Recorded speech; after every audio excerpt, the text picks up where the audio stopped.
अहले बैत किराम से मोहब्बत का इजहार करते हुए और इसको बहाना बनाकर, जैसे मैंने पिछले जुमातुल मुबारक पर भी ये बात कही कि अहले बैत किराम की मोहब्बत का बहाना बनाकर, वैसे वो लोग अहले बैत के मुहिब हैं नहीं, अगर वो अहले बैत के मुहिब हैं तो अगर कोई हुजूर की एक बेटी का वो मोहब्बत के दम भरता रहे तो क्या बाकी बेटियां हुजूर की नहीं हैं?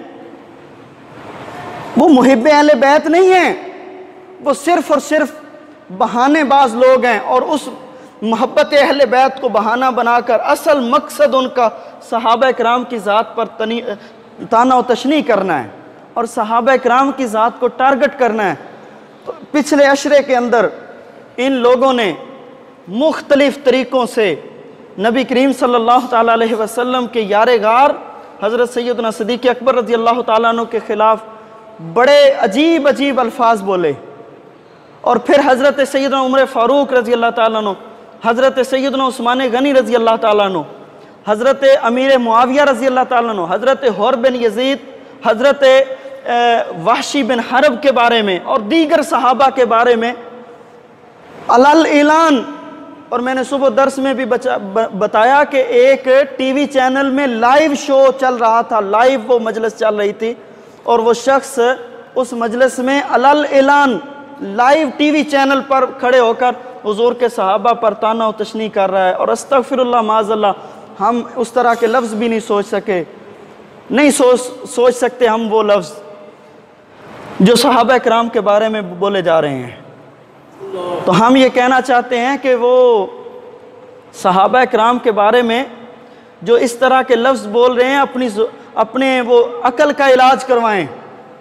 वो इतने पाक नफूस कुदसियाँ हैं जिनके बारे में नबी करीम सल्लल्लाहु ताला अलैहि वसल्लम फरमाते हैं कि अल्लाह पाक ने क़यामत वाले दिन जब रूहों को पैदा किया तो जिन लोगों ने दुनिया में आना था सब के दिलों में अल्लाह पाक ने नज़र डाली, तो सब के दिल, सब में से जिसके सबसे ज़्यादा पाकीज़ा दिल देखे अल्लाह पाक ने उनको मेरा सहाबी बना दिया। हुजूर के सहाबा तो वो हैं कि कायनात के अंदर इस तरह के पाकीज़ा दिल किसी और के हो ही नहीं सकते। हज़रत उवैसे करनी का बड़ा मकाम है, बड़ा मर्तबा है, लेकिन वो सहाबी नहीं, ताबी हैं। इतना मकाम और मर्तबा होने के बावजूद भी हज़रत उवैसे करनी हज़रत वहशी बिन हरब के कदमों की धूल के बराबर भी नहीं हो सकते। दोस्तान मोहतरम, वो सहाबा किराम जिन्होंने अपनी पूरी जिंदगियां हुजूर सल्लल्लाहु ताला अलैहि वसल्लम की इज्जत और नमूस की खातिर सर्फ कर दी। हज़रत सैयदना सिद्दीक़ अकबर रज़ी अल्लाह ताला अन्हु हुजूर के सबसे पहले ईमान लाने वाले शख्स थे। नबी करीम सल्लल्लाहु ताला अलैहि वसल्लम की हर जगह पर हुजूर के साथ खड़े हुए, अपनी जान की परवाह किए बगैर नबी करीम सल्लल्लाहु ताला अलैहि वसल्लम की ज़ात और नमूस पर पहरा दिया। वो मंजर गारे सौर वाला कौन भूल सकता है कि हुजूर सल्लल्लाहु ताला अलैहि वसल्लम जब चल रहे थे तो हज़रत अबू बकर सिद्दीक कभी आगे कभी पीछे, कभी दाएं कभी बाएं होते। तो हुजूर ने पूछा, अबू बकर ऐसा क्यों कर रहे हो?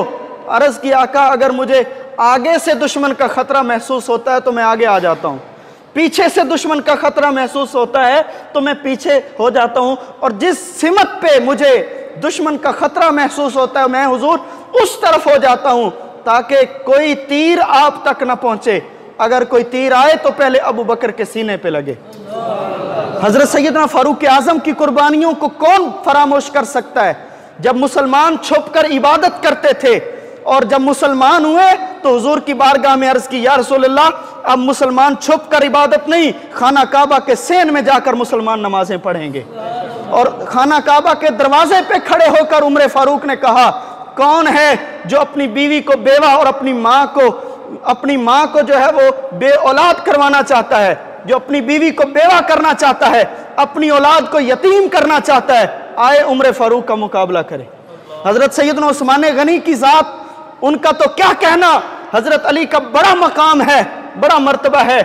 एक मर्तबा हुजूर के घर गए थे हजरत सैयदा कायनात की शादी के लिए, एक मर्तबा हुजूर की एक बेटी मौला अली के घर थी। हजरत उस्मान गनी तो वो हैं जिनके घर में यके बाद दीगरे हुजूर की 2 साहबजादियां थी। और हुजूर ने जिनके बारे में फरमाया कि अगर मेरी और बेटियां होती तो मैं एक एक करके हजरत उस्मान गनी के निकाह में दे देता। हजरत सैयदना उस्मान गनी का ये मकाम है। हजरत अमीर मुआविया कातिब वही हैं।